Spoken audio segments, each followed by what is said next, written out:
আমার নবীজি কাবার দিকে তাকান আর চক্ষু বেয়ে বেয়ে টপ টপ করে পানি পড়ে। আমার নবীজি মক্কা ছাড়লেন, বন্ধু নিলেন, আবু বকরকে সঙ্গে করে নিলেন। সাইয়েদনা আবু বকর সিদ্দিক রাদিয়াল্লাহু আনহুকে 6 মাস আগে বলেছিলেন, আবু বকর কোন একটা রাত্রে তোমার বাড়িতে যাব আমি। দরজায় শুধু নক করেছেন, বিদ্যুৎ বেগে দরজা খুলে গেছে। আমার নবীজি বলছেন, আবু বকর তুমি কি ঘুমাও নাই? তিনি বলছেন, হুজুর শুধু আজকের রাত কেন, 6টা মাস যাবত আমার পিঠটাকে বিছানার সঙ্গে আলিঙ্গন করাকে আমি হারাম করে দিয়েছি। আপনি কখন আসবেন এই অপেক্ষায় আমি ছিলাম। নবীজিকে তিনি করলেন কি, 2টা বর্ণনা পাওয়া যায়। সাইয়েদনা আবু বকর আমার রাসূলকে পিঠের ঘাড়ের উপরে নিয়ে নিলেন, নিজের ঘাড়ে উঠায় নিয়া এক পায়ে হেঁটে আরেক পায়ে পায়ের চিহ্নগুলোকে মুছে মুছে দিয়া তিনি জাবালে সুর পর্যন্ত চলে গেলেন। কারণ আবু জেহেল তো এত দূরদর্শী সম্পন্ন একজন ব্যক্তি ছিল, প্রচন্ড মেধাবী ছিল। আবু জেহেল কোন উটের পায়খানা দেখে বলতে পারতো এটা কোন গোত্রের উট। মানুষের পদচিহ্ন দেখে বলতে পারতো এটা কোন গোত্রের পদচিহ্ন, কোন লোকের পদচিহ্ন। আবু জেহেল এই জ্ঞানটা রাখতো। সেই আবু জেহেলের ভয়ে আমার নবীজি সাইয়েদনা আবু বকর সিদ্দিক রাদিয়াল্লাহু আনহু তাকে পিঠে নিলেন, পায়ে হাঁটার চিহ্নগুলোকে মুছে মুছে দিয়া 2 বৃদ্ধাঙ্গুলের উপরে ভর দিয়ে দিয়ে তিনি করলেন কি, জাবালে সৌরিকে আশ্রয় নিলেন। 3টা দিন 3টা রাত সেখানে থাকলেন। এরপরে সেই জায়গা থেকে আল্লাহর নির্দেশ আসলো, মক্কা ছেড়ে মদিনায় চলে গেছেন। সবাই বলুন তো, আমার রাসূল যে মক্কা ছেড়ে মদিনায় যে হিজরত করলেন, নানির বাড়ি বেড়ানোর জন্য না দিন কায়েমের জন্য? বলেন, কি কায়েমের জন্য? দিন কায়েমের জন্য হিজরত করেছেন মুহাম্মদ সাল্লাল্লাহু আলাইহি ওয়াসাল্লাম। মার খেয়েছেন মুহাম্মদ সাল্লাল্লাহু আলাইহি ওয়াসাল্লাম। কালেমার দাওয়াত দিতে গেছেন আমার নবীজি। বিশেষ করে 2টা জায়গার কথা সবচেয়ে আমার বেশি মনে হয়, কারণ 2টা জায়গায় আমার রাসূল তার শরীর থেকে সবচেয়ে বেশি রক্ত ঝরেছে। 1 নম্বরের জায়গা হলো তায়েফের ময়দান। আমি যতবার তায়েফের ময়দানে গিয়েছি, মাটিতে মাটিতে যখন হেঁটেছি, বারবার মনে হয়েছে, আরে রাসূল এই জায়গার কোন জায়গায় যেন রক্তাক্ত অবস্থায় পড়েছিলেন। আমার রাসূলকে ওই তায়েফের মানুষ পাগল মনে করে তাকে মারতে মারতে জমিনে ফেলে দিল। চোখা চোখা পাথর রাসূলের মাথায় মারা হলো। সেই ফিঙ্কি দিয়ে রক্তগুলো গড়ে গড়ে আমার নবীজির জুতার তলার সঙ্গে পায়ের তলার জমাট বেঁধে গেল। বারবার টান মারেন, খোলে না, বারবার টান মেরে খুলে ফেললেন।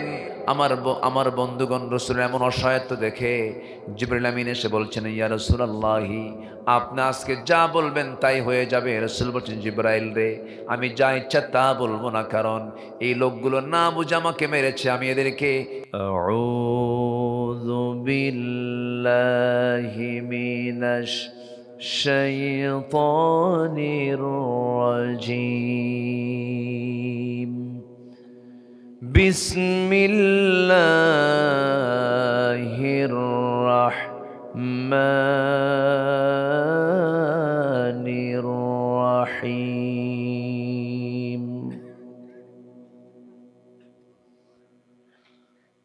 ومن يبتغي غير الإسلام دينا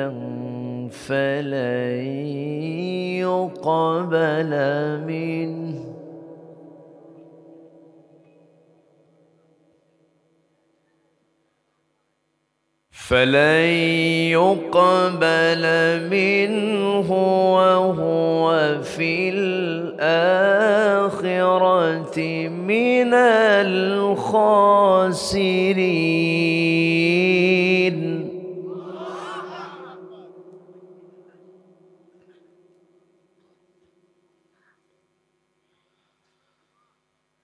كيف يهدي الله قوما كفروا بعد إيمانهم وشهدوا أن رسول حق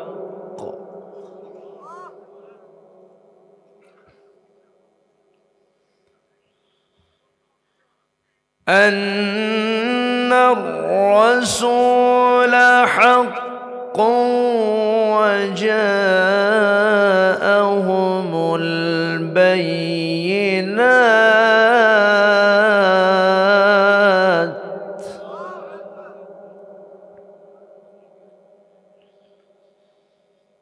والله لا يهدي القوم الظالمين.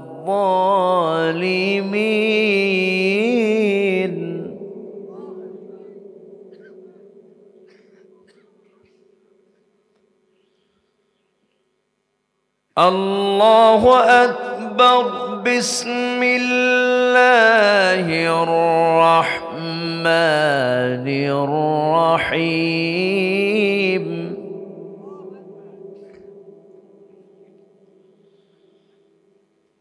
إن الله وملائكته يصلون على النبي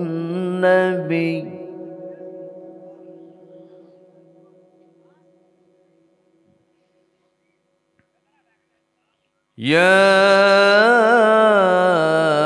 أيها الذين آمنوا صلوا عليه وسلموا تسليما. اللهم आवाज बढ़ान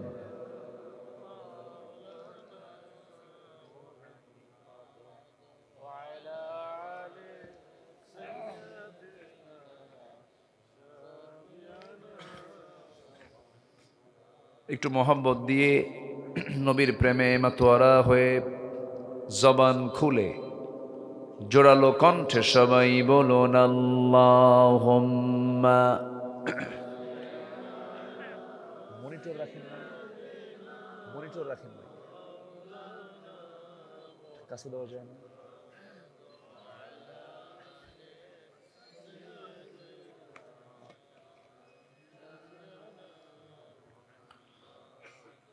একটু মোহাব্বত দিয়ে প্রাণ খুলে আওয়াজ দিয়ে এদিক সেদিক না তাকিয়ে যারা দাঁড়ানো মেহেরবানি করে বসে পড়ুন, আওয়াজ দিয়ে বলুন আল্লাহুম্মা।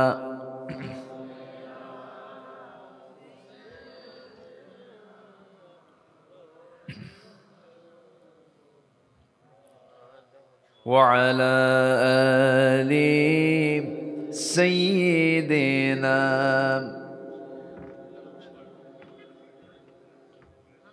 সবাই বলুন বালাগাল উলা বিকামালিহি কাশাফাত তুজা বিজামালিহি حسنت جميع خصاله صلوا سراج الملة تمهي فخر دو عالم دلبار مولاه شريف الأنبياء نسخاب كل أديان دخره بلغ العلا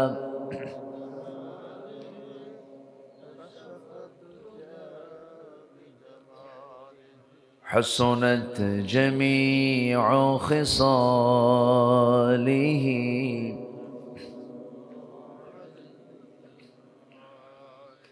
মনটা যদি হইতো প্রবাল হাওয়া,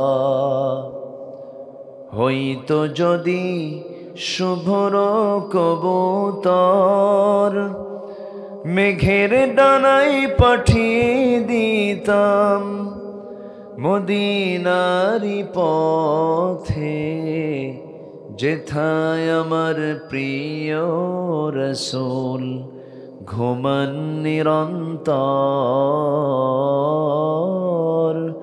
যেথায় আমার প্রিয় নবী ঘুমান নিরন্তর। সবাই বলি সাল্লাল্লাহু আলাইহি ওয়াসাল্লাম।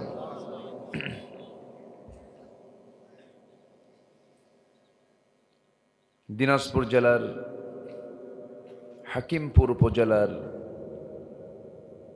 কাশিয়াডাঙ্গা শাহাদাতুল উলুম হাফিজিয়া মাদ্রাসা মাহফিল ইন্তেজামিয়া কমিটি কর্তৃক আয়োজিত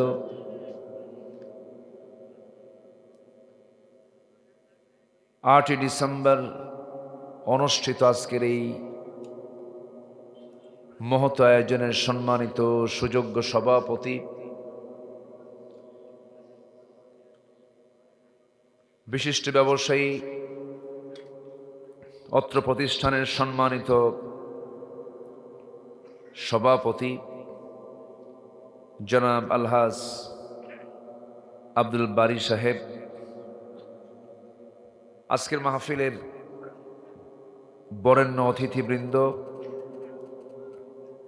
বিশেষ করে আমার পূর্বে কথা বলেছেন জনাব মাওলানা আব্দুল হামিদ হুসাইনি, আজকের এই প্রোগ্রামের বরেণ্য অতিথি দক্ষিণ এশিয়ার বৃহত্তম ইসলামী সংগঠন বাংলাদেশ জামাত ইসলামীর কেন্দ্রীয় মজলিসে শুরার অন্যতম সদস্য জনাব আনোয়ারুল ইসলাম, উপস্থিত হাজরাত উলামায়ে কেরাম, ফদলা ইজম, সুশীল সমাজ, জাতির শ্রেষ্ঠ সন্তান, শিক্ষক মণ্ডলী, আজকের মাহফিল উপস্থিত,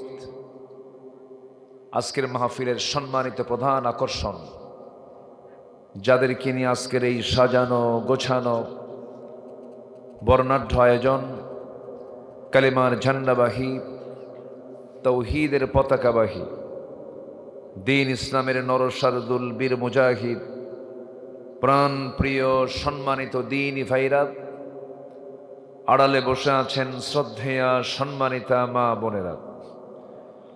আলোচনার সূচনায় আনুষ্ঠানিকতার মধ্য দিয়ে আমার পক্ষ থেকে আবারও দিল খোলা সালাম, আসসালামু আলাইকুম ওয়া রাহমাতুল্লাহি ওয়া বারাকাতুহু।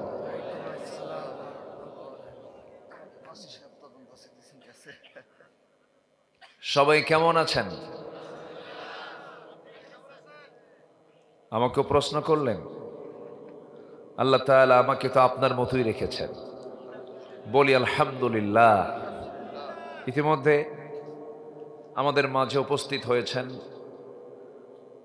হাকিমপুর থানার সম্মানিত ইনচার্জ মহোদয়, ওসি মহোদয়, তিনি আমাদের সামনে উপস্থিত হয়েছেন, হাজির হয়েছেন মাহফিলের বরকত নেবার জন্য। আল্লাহ তুমি তাকে কবুল করো।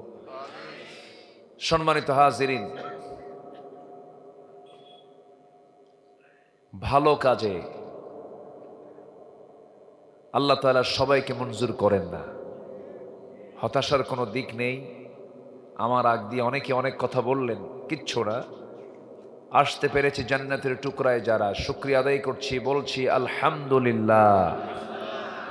চিৎকার মেরে বলছি আল্লাহুম্মা আইন্নি আলা যিকরিকা ওয়া শুকরিকা ওয়া হুসনি ইবাদাতিকা।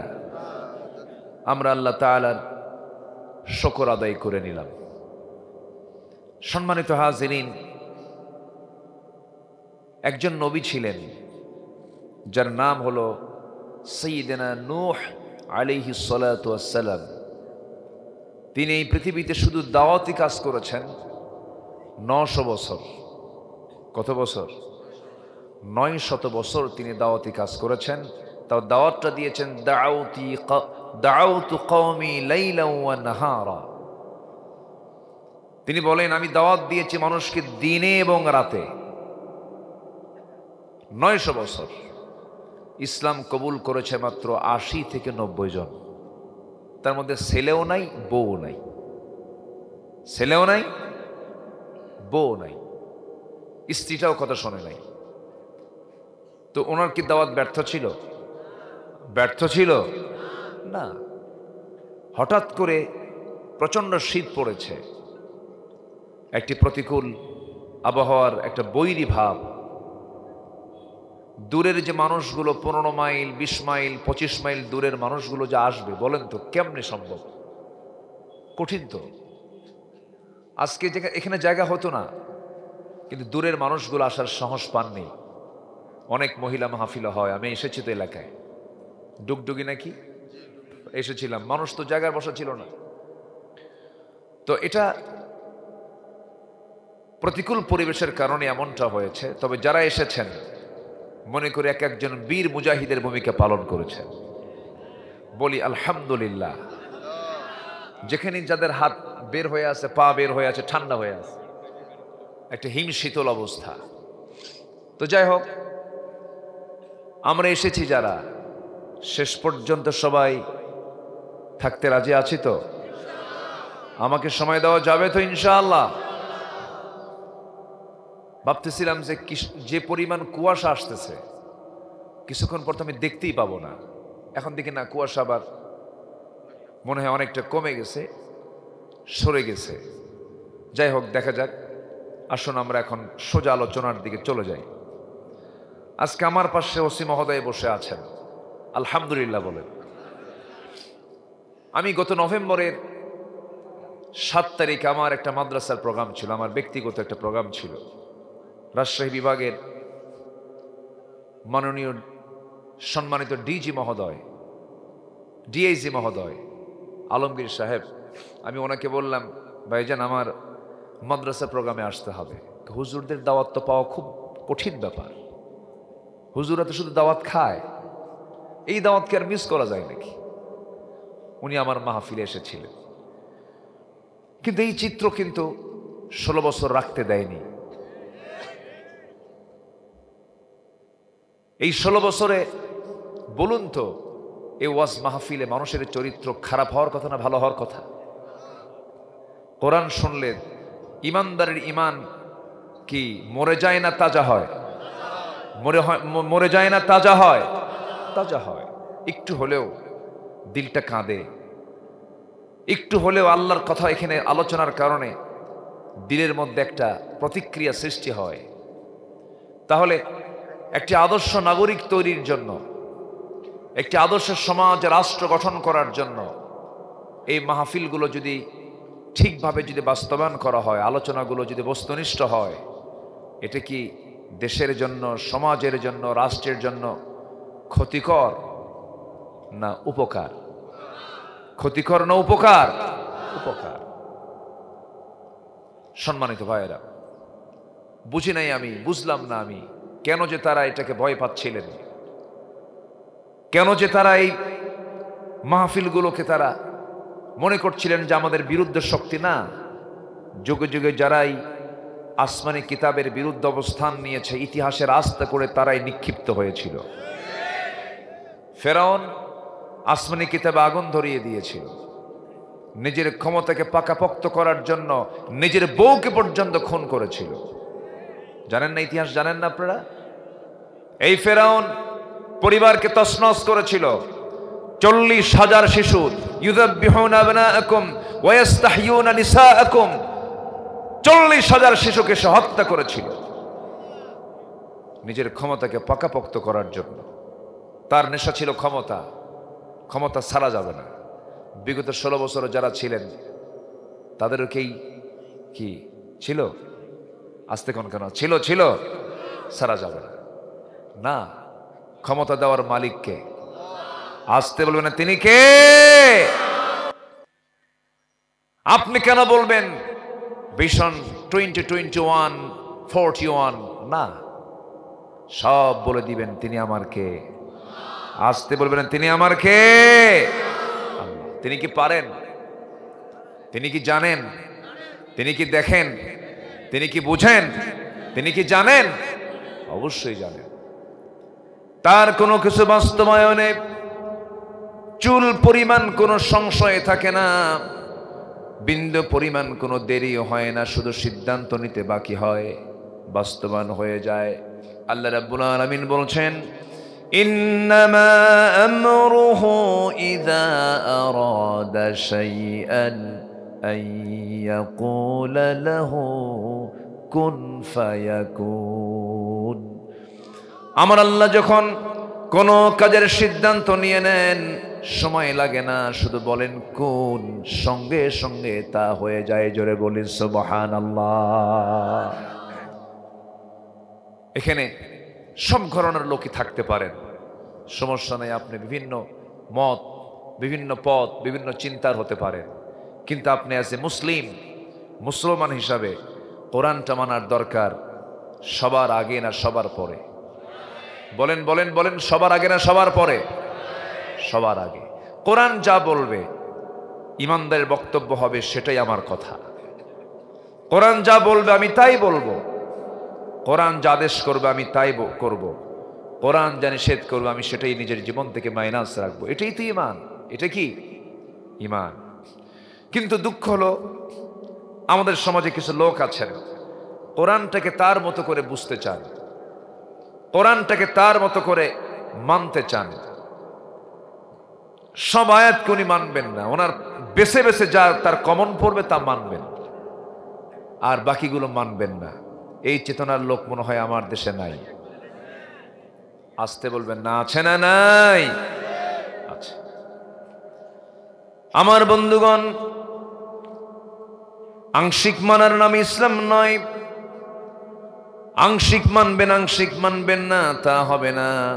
এটি ইমানদারের পরিচয় নয়। মহান রব্বুল আলামিন বলেন, আফাতুমিনুনা বিবা'দিল কিতাবি ওয়া তাকফুরুনা বিবা'দ।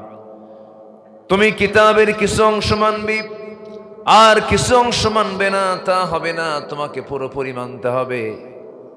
রাতের বেলা ঘুমাতে গেলাম, রাতের বেলা ঘুমাতে নিয়ে আমি মশারি টাঙানো দরকার, ফুল মশারি না টাঙায় আমি একদিকে খোলা রেখে দিলাম, আমার কি উপকার হবে নাকি? হবে না। আমি যদি মশারি টাঙাতে নেই, যেমন চতুর্দিকে সুন্দর করে চেক করে, যেমন মশা থেকে বাঁচার জন্য ভিতরে থাকতে হয়, পরিপূর্ণ ঢাকতে হয়, ঠিক তেমনি ইসলামের পরিপূর্ণ হুকুম না মানা পর্যন্ত ইসলামের পরিপূর্ণ কল্যাণ উপকার বান্দা পেতে পারে না। নামাজ জীবনে ইসলামকে মানে, নামাজ পড়তেন ইসলামকে মানে, রোজা রাখতেন ইসলামকে মানে, কিন্তু ইসলাম যে শুধু নামাজ রোজার মধ্যে সীমাবদ্ধ নয়, এটা অনেকে মানতে চান না। রসুলকে শুধু মানতে চান নামাজে, রসুলকে শুধু মানতে চান রোজার ভিতরে, দান সদকার ভিতরে, দাড়িতে, টুপিতে, পোশাকে, কিন্তু রসুল যে একজন সফল রাষ্ট্রনায়ক ছিলেন এটা অনেকে মানতে চান না। যারা রসুলকে শুধু নামাজে মানবেন, রাষ্ট্রে মানবেন না, ওটা উম্মত নয়, ওটা ভণ্ড প্রতারক। রসুলকে মানতে হবে এক জায়গায় না সব জায়গায়? আসতে বলবেন না, এক জায়গায় না সব জায়গায়? আমরা সব জায়গায় মানবো। জোরে বলি ইনশাআল্লাহ, আরো জোরে বলি ইনশাআল্লাহ। সম্মানিত ভাইয়েরা, কোরআন তো এমন একটি কিতাবের নাম যে কিতাব আল্লাহর পক্ষ থেকে নাজিল হয়েছে। সবকিছু পুরাতন হয়, কোরআন কোনোদিন পুরাতন হবে না। সুবহানাল্লাহ বলবেন না? কেন বললাম? কোরআন পুরাতন হওয়ার কিতাবই না এটা। কিয়ামত পর্যন্ত আল্লাহ এটাকে ব্যালেন্স করে দিয়েছেন। বিজ্ঞান কত কি আবিষ্কার করছে, আবিষ্কার তো না, বিজ্ঞান আবিষ্কার বলি আমরা। এ পর্যন্ত যত তথ্য বিজ্ঞান ডেলিভারি দিয়েছে, সব তথ্য ডেলিভারি হওয়ার বহু আগেই কোরআন তা আগেই বলে দিয়েছে। যেরকম আকাশের সূর্য, রাতের চন্দ্র, সূর্যের নিজস্ব আলো আছে না নাই? চাঁদের নিজস্ব নাই, সে অন্যের আলোতে আলোকিত হয়। এটা হলো সায়েন্সের কথা। প্রেজেন্ট সায়েন্স এই তথ্য দিচ্ছে। অথচ আল্লাহ রাব্বুল আলামিন ১৫০০ বছর আগে জানায় দিলেন সূরা ফুরকানের ভিতরে, তাবারাকাল্লাযী জাআলা ফিস সামাই বুরুজাও ওয়া জাআলা ফিহা সিরাজাও ওয়া কমারাম মুনীরা। অতীব বরকতময় সেই মহান প্রভু যিনি আকাশে অসংখ্য বুরুজ তিনি রেখে দিয়েছেন, গ্রহরাজি রেখেছেন, এর মধ্যে রেখেছেন প্রদীপ্ত সূর্য আর আলোকিত চাঁদ, অর্থাৎ চাঁদের নিজস্ব আলো নাই। এই কথাটা বিজ্ঞান প্রমাণ করেছে না কোরআন থেকে চুরি করেছে? কোরআন থেকে নিয়েছে। চুরি শব্দটা কেমন হয়? একটু মোহাব্বত করলাম, সম্মান দিয়ে বললাম কোরআন থেকে ধার নিয়েছে। কি নিয়েছে? ধার নিয়েছে। জি বসুন, বসুন। আলহামদুলিল্লাহ, প্রচুর ঠান্ডা। আমি কি শেষ করে দেব নাকি? কষ্ট পাচ্ছেন না তো আপনারা? আমরা তো একটু আরামেই আছি, চেয়ারে বসা, তারপরে একটু চতুর্দিকে একটু পাপস টাপস দেওয়া আছে, তারপরে মাদুর দেওয়া আছে। আপনাদের ঠান্ডা মাটির মধ্যে বসে আছেন, একটু অসমনীতি হয়ে গেছে, ক্ষমা চাই। তো কষ্ট হচ্ছে আপনাদের মনে হয়। কষ্ট হলে কি শেষ করে দেব কি আমি? আলোচনা শুনতে রাজি আছেন তো? জোরে বলি ইনশাআল্লাহ। আমার দেশ আবহমান কাল ধরে এই চলমান এই মাটিতে বসেই কিছু খড়, কিছু পল, কিছু এরকম কি বলে মাদুর দিয়ে মাটিতে আরামে বসে এই যুগের এই দেশের মানুষ শত শত বছরের এই ঐতিহ্য লালন করে আসছে।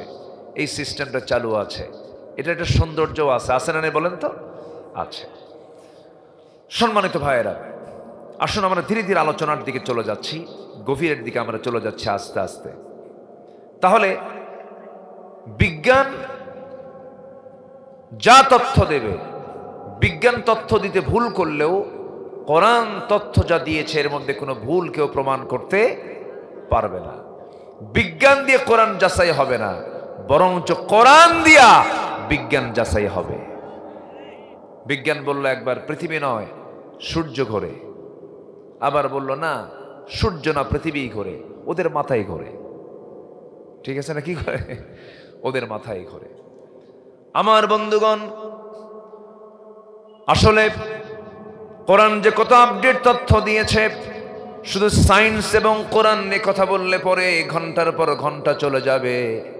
আমি মূল আলোচনার দিকে যাচ্ছি, তার আগ দিয়ে শুধু এতটুকুন বলতে চাই, কোরআন যা বলে দেবে এটার উপরে আর কোনো কথা চলবে না, কারণ কোরআন হলো নির্ভুল কিতাব। চ্যালেঞ্জ ছুড়ে মেরে দিয়েছেন তিনি আমার কে? আল্লাহ রাব্বুল আলামিন আজ থেকে ১৫০০ বছর আগে কি চ্যালেঞ্জটা ছুড়ে দিলেন? قُلْ لَئِنِ اجْتَمَعَتِ الْإِنسُ وَالْجِنُّ عَلَىٰ أَن يَأْتُوا بِمِثْلِ هَٰذَا الْقُرْآنِ لَا يَأْتُونَ بِمِثْلِهِ وَلَوْ كَانَ بَعْضُهُمْ لِبَعْضٍ ظَهِيرًا। জোরে বলুন আল্লাহু আকবার। হে রাসূল, আপনি বলে দেন গোটা পৃথিবীর ও জিনেরা এবং ইনসানেরা সব তোমরা এক জায়গায় হয়ে যদি কোরআনের মতো কোরআন যদি রচনা করতে যাও, কিয়ামত হয়ে যাবে। কোরআনের মতো কোরআন তো রচনা দূরের কথা, একটা সূরা কাউসারের মতো একটা সূরা তোমরা কখনো রচনা করতে পারবা না। জোরে বলি সুবহানাল্লাহ। আলোচিত একটি থিওরি হচ্ছে big bang theory. Big bang theory এটা হালে বিজ্ঞান প্রমাণ করেছে, অথচ এই বিগ ব্যাং থিওরির কথা আল্লাহ রাব্বুল আলামিন আজ থেকে ১৫০০ বছর আগে বলে দিয়েছেন। জোরে বলেন সুবহানাল্লাহ। আওয়ালাম ইয়ারাল্লাযীনা কাফারু আন্নাস সামাওয়াতি ওয়াল আরদা কানাত রাতকান ফাফাতাকনাহুমা ওয়াজআলনা মিনাল মা কুল্লা শাইইন হাইয়্যিন। জোরে বলি আল্লাহু আকবার। আকাশ এবং জমিন ছিল পরস্পর লাগানো, প্রচন্ড একটা ধাক্কার মধ্য দিয়ে এই মহাশূন্যের সৃষ্টি হয়েছে। এটা বিগ ব্যাং থিওরি বলে, এটা হালে প্রমাণ করলো। আর ১৫০০ বছর আগে আল্লাহ তাআলা জানায় দিয়েছেন কোরআনে কারীমের মধ্যে। প্রমাণ করেছে না ধার নিয়েছে? কোরআন থেকে ধার নিয়েছে। ওরা কোরআন থেকে গবেষণা করে নাসা গোটা পৃথিবীর সকল গবেষণা, মহাকাশ গবেষণা সহ গোটা পৃথিবীর যত গবেষণাগার, সমস্ত গবেষণাগারের যত গ্রন্থ আছে এর মধ্যে অন্যতম গ্রন্থ হলো কোরআন। কোরআনটাকে তারা রিসার্চ করে অনেক কিছু আবিষ্কার করছে। আর মুসলমান কোরআন রিসার্চ করে বের করতেছে কি জানেন? রসুল নূরের তৈরি না মাটির তৈরি? ফরজ নামাজের পরে মোনাজাত করবে না করবে না? আমি নাচতে কবে না জোরে কবে? দেখছেন গবেষণার মানে মানে গবেষণার সাইজটা দেখছেন আপনারা? এই হচ্ছে মুসলমানদের দশা। আজকে যদি মুসলমান একটা প্ল্যাটফর্মে আসতো, পৃথিবীর কোন শক্তি নেই মুসলমানদেরকে হারাতে পারে, ঠিক কি না? কিন্তু আজকে বিচ্ছিন্নতার দিক থেকে, বিভক্তির দিক থেকে মুসলমান পিছে আছে না এগিয়ে আছে? এগিয়ে আছে। কিন্তু আল্লাহ তাআলা বিভক্তি চান না একতা চান? তবে আশার দিক হলো, আমি লক্ষ্য করছি, আশার দিক হলো, একটু কথা না বললে ভালো হয় মনে হয়। আচ্ছা, আশার দিক হলো, জানেন কিনা আপনারা সিরিয়া জালিম মুক্ত হয়েছে? জানেন কি আপনারা এটা? জানেন কিনা সিরিয়া জালিম মুক্ত হয়েছে? বাংলাদেশ 16 বছর যা ছিল, যেটা বাস্তব, এটাই বলছি আমি। মন খারাপ করা যাবে না, মন খারাপ করা যাবে না। 16টি বছর ধরে জেলখানায় সাধারণ মানুষ বেশি ছিল না আলেম ওলামা বেশি ছিল? বলেন তো। আমি কিন্তু বললাম, আপনারাই বললেন কিন্তু। বলেন তো, এদেশের ক্ষমতায় কি কখনো আলেম ওলামা গেছে? 11 লক্ষ কোটি টাকা দেশ থেকে যা পাচার হলো, এখানে কি আলেমদের কোনো অংশগ্রহণ আছে? কোনো আলেমের কি বিদেশে কোনো ব্যাংক ব্যালেন্স আছে? কোনো ঘর বাড়ি আছে? যারা এগুলো সাগর চুরি করলো, সাগর ডাকাতি করলো, তারা তো কেউ নাই। আপনি যার জন্য শ্রম দিলেন, সময় দিলেন, আন্দোলন করেন, রাজপথে নামলেন, সব তো চলেই গেছে, কেউ তো নাই। সম্মানিত বন্ধুগণ, সম্মানিত ভাইয়েরা,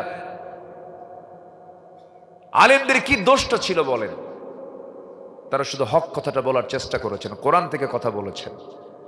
আল্লামা সাঈদীর মতো মানুষ এই বাংলার জমিনে তার জন্ম হয়েছে, এই বাংলা ধন্য তার জন্মে, আলহামদুলিল্লাহ বলে। লক্ষ লক্ষ বদ্ধ সন্তান মার অনুগত হয়েছে, বাবার অনুগত হয়েছে। ওয়াজ শুনে চোখের পানি ফেলে বাপ মার জন্য কান্নাকাটি করে, যার ওয়াজ শুনে তিনি হচ্ছেন আল্লামা সাঈদ রাহিমাহুল্লাহ।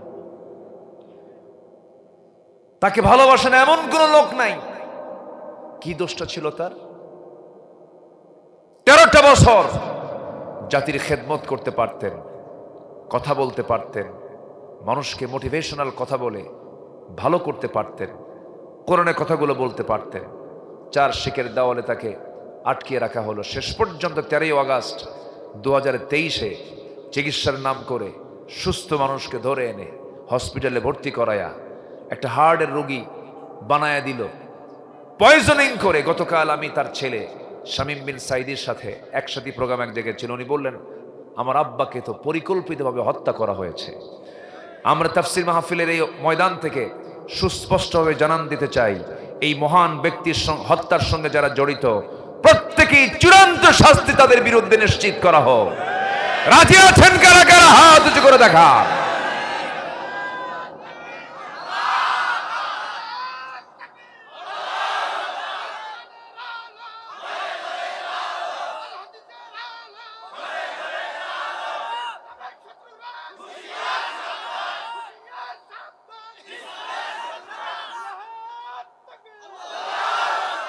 আল্লাহ কবুল করুন, জোরে বলে আমিন। 2018 সাল হঠাৎ করে আমার বাড়িতে পুলিশের সদস্য ঢুকে গেছে। ঢুকে বলল যে হুজুর চলেন একটু থানায় যেতে হবে। আচ্ছা চলেন, গেলাম। হুজুর নির্বাচন পর্যন্ত একটু ভিতরে থেকে আসেন, একটু দাওয়াত দিয়ে নিয়ে আসছে আপনাকে।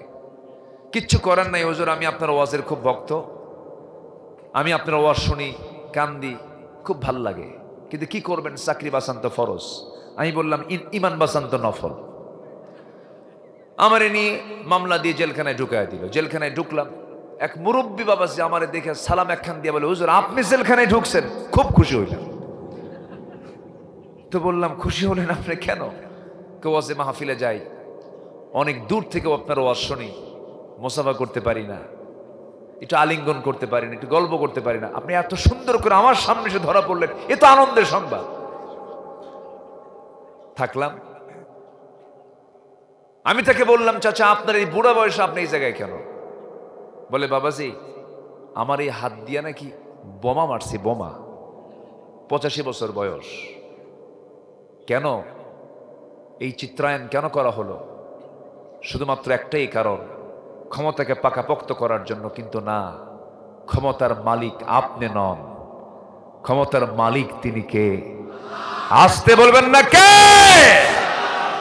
এই বিশ্বাস আছে যার, নিরাপত্তাও দিবেন কে? আল্লাহ। এই বিশ্বাস নাই যার, জুলুমের পতন অবশ্যই হবে। ফয়সালা কার? আল্লাহ।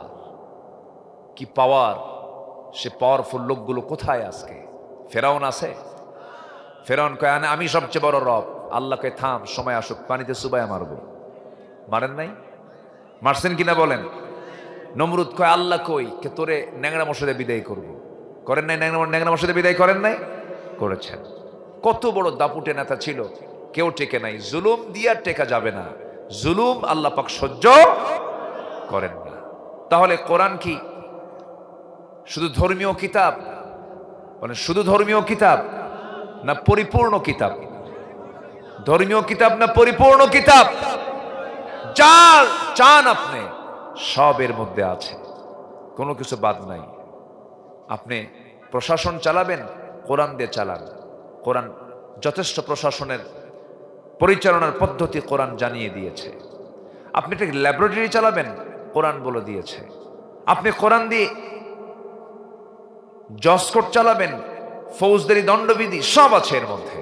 আপনি কি চান? আপনি সব বিধান কোরআনে থাকার পরও আমাদের পোড়া কপাল, আমরা কোরআনটাকে সেইভাবে ওয়েলকাম জানাতে পারিনি, কোরআনটাকে সেইভাবে আমরা রিসিভ করতে পারিনি। আমরা কোরআনকে সব জায়গায় দেখতে চাই, শুধু কাগজের পাতায় দেখতে চাই না, শুধু হাফেজের মাথায় দেখতে চাই না, আমরা কোরআনকে দেখতে চাই সমাজের পাতায় পাতায়। দেশের স্বাধীনতার বয়স কত বছর? 53 বছর। প্রথম স্বাধীন হয়েছে 47, ব্রিটিশ তাড়াইছি আমরা, আন্দোলন করেছি আমরা। 47-এর 14 আগস্ট এবং 15 আগস্ট হিন্দুস্তান এবং পাকিস্তান স্বাধীন হলো। কেন?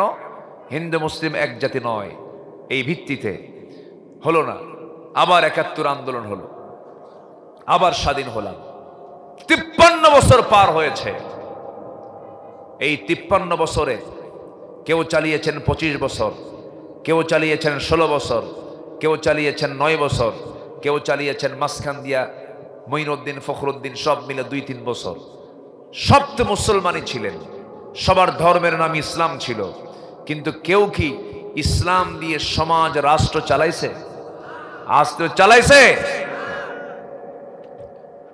আমার বন্ধুগণ, আল্লাহ রাব্বুল আলামিন কি বলছেন দেখেন। সোজা আয়াতের দিকে চলে গেলাম। আল্লাহ রাব্বুল আলামিন সূরা আলে ইমরান আয়াত নাম্বার 85, আয়াত নাম্বার কত বলেন? সূরার নাম কি বলেন? আলে ইমরান। যাবেন? আচ্ছা জি, শুকরিয়া, আলহামদুলিল্লাহ। জি বসেন, আপনি আছেন তো? জি জি জি, হ্যাঁ জি আলহামদুলিল্লাহ, বসেন। হ্যাঁ জি ঠিক আছে, ওনাদের ব্যস্ততা আছে। এই ভাই, এই ভাই, এই কিছুই কয় না। এই তোমার আপনার মাইকে দিক যায় কেন? এত ঘুরে ওই দিক চলে যায়, মানে আপনার সঙ্গে মোহাব্বত বেশি নাকি? ওই দিক যায় যে ঘুরে, একটু টাইট দেন না এখানে, আমি কতবারই করব। সম্মানিত ভাইয়েরা, একটু কান লাগান। আমি খুব বেশি সময় নেব তা না, আমি খুব বিরক্ত আপনাকে করব না, জাস্ট একটা আইডিয়া আমি দেওয়ার চেষ্টা করছি। হ্যাঁ একটু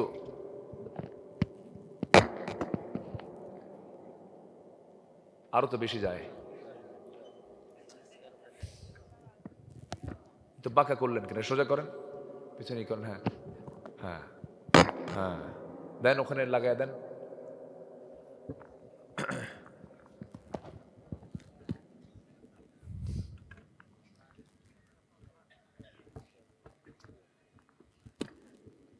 একটু জিকির করি, লা ইলাহা ইল্লাল্লাহ, লা ইলাহা সুবহানাল্লাহ, আলহামদুলিল্লাহ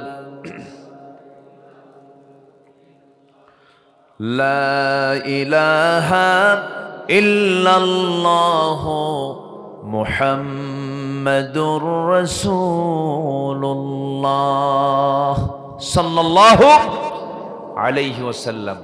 সূরা আলে ইমরান 85 নম্বর আয়াত আল্লাহ তাআলা কি বলছেন? আল্লাহ রাব্বুল আলামিন বলেন, وَمَن يَبْتَغِ غَيْرَ الْإِسْلَامِ دِينًا فَلَن يُقْبَلَ مِنْهُ وَهُوَ فِي الْآخِرَةِ مِنَ الْخَاسِرِينَ।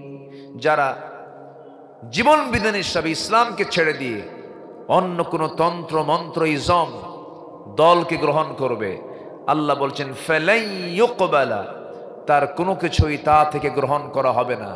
নামাজ কবুল হবে না, রোজা কবুল হবে না, দান সদকা কবুল হবে না, কোনো আমল কবুল হবে না, শুধুমাত্র ইসলামকে জীবন বিধান হিসেবে গ্রহণ না করার কারণে। এই আয়াত কোনো মোল্লার না আল্লাহ? এই কথাটা কে বলে দিয়েছেন? বাড়ি থেকে মিলায় নেবেন। আব্দুল্লাহ আল আমিন আজকের মাহফিলে বলে গেছে সূরা আলে ইমরানের 85 নম্বর আয়াতে, যারা জীবন বিধান হিসাবে দল হিসাবে ইসলামকে বাদ দিয়ে অন্য কোনো দলকে গ্রহণ করবে, অন্য কোনো তন্ত্র মন্ত্রকে গ্রহণ করবে, দুনিয়ার কোনো দলকে বিশ্বাস করবে, তার কোন ইবাদত আল্লাহর দরবারে কবুল হবে না। কথা ক্লিয়ার? আজ থেকে কথা ক্লিয়ার? মোল্লা কইল না আল্লাহ কইছেন? মোল্লার কথা না আল্লাহর কথা? আল্লাহর কথা। যদি এরকম করা হয়, লাভ না লস? যদি ইসলাম বাদ দেওয়া হয়, লাভ না লস? শুধু লস না মহা লস? মহা লস। কি লস? দেখেন একজনকে হাইব্রিড লস। ও এটা একটু আধুনিক ভার্সন। হ্যাঁ ভালো। দেখেন না, নেতা কিছু ছিল হাইব্রিড নেতা, এবং তাদের মোষগুলো ছিল হাইব্রিড জাতের, একদম 2.5 ইঞ্চি 3 ইঞ্চি মোটা। কি করেনি ওরা? সম্মানিত বন্ধুগণ, কি করেনি তারা বলেন? এমন কোন আকাম কুকাম নাই যা তারা বাদ দিয়েছে, সবকিছু তারা করেছে। বাঁচার জন্য কত চেষ্টা। হ্যাঁ মতিন ভাই, কি চেষ্টা দেখেন, কি দাপটে নেতা, একটা দেশের শীর্ষস্থানীয় ধনী, মাথার চুলটা কালো বানালো, দাড়ি কাইটা শেষ, পাঞ্জাবি খুইলা গেঞ্জি পরলো, পাজামা খুলে লুঙ্গি পরলো, সেজে গেল তরকারি বিক্রেতা। কিন্তু পারল না, নৌকায় চড়েছে, সাথে বন্ধুর সাথে নিয়েছে, বন্ধু ধরা পড়ে গেছে কোস্টগার্ডের কাছে। কোস্টগার্ড বলল, স্যার চিনছে আপনাকে, চলেন থানায় চলেন। আমি একা আসছি? তাই আমি একা যাব না তো, আমি তো জামাতের সাথে আসছি। দেখছেন, জামাত ছাড়া উপায় নাই তো, ঠিক আছে না? আমি তো একা আসি না, আমি জামাতের সাথে আসছি। কে ওটা? তো বলতেছে যে দেখো চেনো কি না? চেনা যায় না তো। লোকটা কে? ভালো করে দেখো, ওটাই দরবেশ। ওটা কে? দরবেশ। চিন্তা করুন, আমাদের নামে লিস্ট করে আরেকজন বদমাইশ ব্যারিস্টার শামসুদ্দিন মানিক। হ্যাঁ, কালা কোয়েন না, আল্লাহ তো কালা বানায় দিছে, তাই না? আচ্ছা, শামসুদ্দিন মানিক 116 জন আলেমের তালিকা করেছিল, এর মধ্যে আমার নামটা ঢুকাইছে। 2 বছর লাগে নাই, থাকার জায়গা পায় নাই, কলার পাতায় শুয়েছিল। সিলেটবাসীকে ধন্যবাদ, শেষ পর্যন্ত খুব ভালো আপ্যায়ন করেছে, বিসি শুদ্ধ আউট করে দিয়েছে। যা,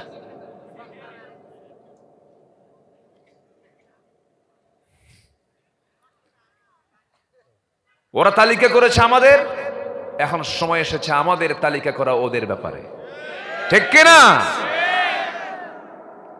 এক মাকে শীত যায় না ভাই, এক মাকে শীত যায় না। আমরা কি ক্ষতি নিতে চাই না লাভ নিতে চাই বলেন? আজকে আমার ওয়াজ হলো লাভ আর ক্ষতি, লাভ আর ক্ষতি। তাহলে কি ওয়াজ কি শেষ হচ্ছে না শুরু হচ্ছে? আচ্ছা, তাহলে নুরু ওয়াজ শেষ না শুরু? আমার মতিন ভাইয়ের সঙ্গে সম্পর্ক প্রায় 25 বছর। আলহামদুলিল্লাহ, বেঁচে থাকলে দেখা হয়, বেঁচে থাকলে। খোদা বক্স নামে আমার একজন ভাই, আমাদের দিনাজপুর বীরগঞ্জের ভাই, এই তো মাহফিল করলাম মাসখানেক আগে। বীরগঞ্জ আমার মাহফিল ছিল, ওই যে কান্তেজু মন্দির নাকি, হ্যাঁ, তার পাশে আমার মাহফিল ছিল। সেখানে ওনার সঙ্গে দেখা আমার। সন্ধ্যার সময় রোড অ্যাক্সিডেন্ট করে ইন্তেকাল করেছেন। ইন্না লিল্লাহি ওয়া ইন্না ইলাইহি রাজিউন। আল্লাহ তুমি আমার ভাইটার কবরটাকে জান্নাতের টুকরা বানায় দাও, জোরে বলি আমিন। কিচ্ছু না ভাই, দুনিয়া কিচ্ছু না। চোখ বন্ধ করলে অন্ধকার হয়ে যাবি। কেউ আমার আপন নয়। কে বলেছে সন্তান আপন? সন্তান আমার আপন নয়। কে বলেছে স্ত্রী আপন? স্ত্রী আমার আপন নয়। কে বলেছে বাবা মা আপন? কেউ আমার পৃথিবীতে আপনজন বলতে কেউ নাই। এখনই মরে যাব। সন্তানগুলো কাঁদবে, বউটা কাঁদবে, কিন্তু কান্নার পরিমাণ কতক্ষণ থাকবে, কত সময় থাকবে, কতদিন থাকবে? নতুন যুবক, তুমি বিয়ে করেছো, বউ তোমাকে দারুণ ভালোবাসো, তুমিও তাকে ভালোবাসো। হঠাৎ করে তোমার আজকে রোড অ্যাক্সিডেন্টে তোমার মৃত্যু হয়ে গেল। পরিবারে কান্নার শোক, কান্নার রোল পড়ে যাবে, শোক পড়ে যাবে। 2-3 দিন বইয়ের সেন্স থাকবে না। 3-4 দিন খাওয়া দাওয়া বন্ধ থাকবে। 7 দিন পার হবে, খাওয়া দাওয়া শুরু হয়ে যাবে। মাসখানেক চলে যাবে, খাওয়া দাওয়া শুরু হবে, একটু একটু হাসি কান্না শুরু হয়ে যাবে। এইরকম করে করে 3 মাস, 4 মাস, 5 মাস যাওয়ার পর যে বউটাকে তুমি খুব ভালোবাসা দিয়েছ, সন্তানের সে মা হয়েছিল, 6-7 মাস পরে দেখা যাবে তোমার মৃত্যু হয়েছে 7 মাস আগে। ওই মেয়েটাকে, ওই তোমার বউটাকে তার আব্বা আম্মা বাড়িতে নিয়ে চলে যাবে, অন্যত্র বিয়ের চেষ্টা করবে, শেষ পর্যন্ত বিয়ে দিয়ে দেবে অন্য কোনো স্বামীর ঘরে। ওই তোমার বউটা চলে গেল। নতুন স্বামী পাওয়ার পরে ওই বউটাই পরের দিন তার বাপ মাকে ফোন দিয়ে বলবে, আব্বা আম্মা তোমরা যে সিদ্ধান্ত নিয়েছো, ভালোই সিদ্ধান্ত নিয়েছো, আগের স্বামীর চাইতে এই স্বামী আমার আরো ভালো। এটাই দুনিয়ার নিয়ম। দুনিয়া আমার আপনজন বলতে কেউ নাই। সব আমাকে ভুলে যাবে, সব আমাকে ছেড়ে চলে যাবে, কিন্তু আমাকে যিনি কখনো ছাড়বেন না, আমাকে যিনি কখনো ভুলবেন না, তিনি আমার কে? অতএব আল্লাহকে ছাড়া মানে লস। দুনিয়া সব ছেড়ে দেব, তাতে কোনো লস নাই, কিন্তু আল্লাহকে ছাড়া যাবেন। আল্লাহকে ধরতে গিয়ে দুনিয়া ছাড়লেও কোনো আপত্তি নাই। একটু আমার কথায় কান লাগাবেন। কোরআনের ভাষায় মানুষের 10টা ক্ষতি, এই ক্ষতি নিয়ে আমি আলোচনা করতে চাই। এর মধ্যে একটা ক্ষতির বিষয়ে কথা বলেছি আমি। সেই ক্ষতিটা হলো, যারা দল হিসাবে, জীবন বিধান হিসাবে ইসলামকে ছেড়ে দিয়া অন্য কোনো দলকে গ্রহণ করবে, তার জন্য লাভ না লস, লাভ না ক্ষতি? ক্ষতি হয়ে যাবে। এই কথাটা বলে দিয়েছেন কে? শুধু দুনিয়ার ক্ষতি নয়, আল্লাহ রাব্বুল আলামিন বলছেন, ওয়া হুয়া ফিল আখিরাতি মিনাল খাসিরিন। আখিরাতের জিন্দেগিতে সে ক্ষতিগ্রস্তদের অন্তর্ভুক্ত হয়ে যাবে। নাম্বার 2 হলো, শয়তানকে যারা বন্ধু বানাবে তারা ক্ষতি, তাদের জন্য এটা লস হয়ে যাবে। আল্লাহ রাব্বুল আলামিন বলেন, ওয়া মান ইয়াত্তাখিযিশ শাইতানা ওয়ালিয়াম মিন দুনিল্লাহ ফাকাদ খাসিরা খুসরানাম মুবিনা। জোরে বলুন আল্লাহু আকবার। সূরা নিসা ভার্স নাম্বার 119, 119 নম্বর আয়াত। যারা আল্লাহকে বাদ দিয়ে শয়তানকে যারা বন্ধু বানিয়ে নিয়েছে, তারা তো প্রকাশ্য ক্ষতির মধ্যে তারা নিমজ্জিত হয়ে গেছে। আমার বন্ধুগণ, শয়তানের বন্ধু এমন লোক বাংলার জমিনে আছে না নাই? মদের দোকান, আস্তে মদের দোকান আছে না নাই? ওটা কি আল্লাহর বন্ধুর কাজ না শয়তানের বন্ধুর কাজ? মদের দোকান যেহেতু আছে দিনাজপুরে, মদের কাস্টমার আছে না নাই? আছে, হ্যাঁ। আমি খুবই আনন্দিত যে আপনারা এই মাহফিল, আজকে সে মাহফিলকে সফল করছেন, বলি আলহামদুলিল্লাহ। প্রচন্ড ঠান্ডার ভিতরে মানুষ কথা বললে ঘেমে যায়, আমরা কথা বললে ঘেমে যায়, এক চুল পরিমাণ ঘামতেছি না, মনে হচ্ছে আরো ঠান্ডা লাগতেছে। এত ঠান্ডার মধ্যে আসা মানে অনেক বড় অবদান রেখেছেন আপনারা, বলি আলহামদুলিল্লাহ। জি বসুন। হ্যাঁ, ও দেখেন এটা আবার কি কয় সামনে থেকে, ওয়াজ শুনতে শুনতে গরম লাগতেছে না? ভালো, আলহামদুলিল্লাহ। ওয়াজ তো আমার না, ওয়াজ কার? আরে ভাই বলেন ওয়াজটা কার? ইসলাম। ইসলাম ছাড়া অন্য কোন দল করা যাবে না। অন্য দল করা কি হালাল না হারাম? আসতে বলুন, হালাল না হারাম? 10টা কাজের ক্ষতি হয়ে যাবে মানুষের জন্য। 10 ক্ষতি নাম্বার 1 হলো ইসলামকে বাদ দিয়ে অন্য কোনো দল করলে পরে। নাম্বার 2 হলো শয়তানকে যারা বন্ধু বানাবে। আমার বন্ধুগণ, মদের দোকান আছে, বেশ্যাবৃত্তির লাইসেন্স আছে না নাই? আসতে বলবেন না, আছে না নাই? এরপরে সুদের কারবার বুঝি দিনাজপুরের নাই বললেই চলে। হ্যাঁ, কারখানা থাক, নয় সুদ নিয়ে কথা না বলি নাকি? আপনাদের যদি অসুবিধা হয় বলবো বলবো বলবো বলবো, আপনি না বললেও তো বলবো। আমি লোকই না, এটা আপনার কথায় তো আমি চলবো না, আমি আল্লাহর কথায় চলবো, কোরআনের কথায় চলবো। আমি সুদ হালাল না হারাম? হালাল না হারাম? এই সুদ আমার দেশে কমেছে না বেড়েছে? মসজিদ কমছে না বাড়ছে? মাদ্রাসা কমছে না বাড়ছে? টুপিওয়ালা দাড়িওয়ালা কমছে না বাড়ছে? মদের দোকানদার কমছে না বাড়ছে? আলহামদুলিল্লাহ, সবই তো ঊর্ধ্বমুখী, সবই বাড়ছে। 1000 বছর ওয়াজ করে মদের দোকান বন্ধ হবে না, সুদের কারবার বন্ধ হবে না, জেনা বন্ধ হবে না, খুন বন্ধ হবে না। 1000 বছর ওয়াজ করে এগুলো বন্ধ করা যাবে না। বন্ধ হবে শুধুমাত্র একটা বিষয়, সেটা হলো যখন আল্লাহর জমিনে যখন দিনটা কায়েম হয়ে যাবে। ঠিক কিনা? আল্লাহর জমিনে দিন কায়েম হোক, সবাইকে চান? আসতে বলে, সবাইকে চান? শুধু চাইলেই হবে? যদি চান সেই সময় দায়িত্ব কমে যায় না বেড়ে যায়? বেড়ে যায়। আমার নবীজি মক্কায় যখন বাসিন্দা ছিলেন, নবুয়তের আগে খুব ভালো ছিলেন সবার কাছে, সবাই তাকে মোহাম্মত করত, সবাই তাকে আদর করত, বড়রা তাকে স্নেহ করত।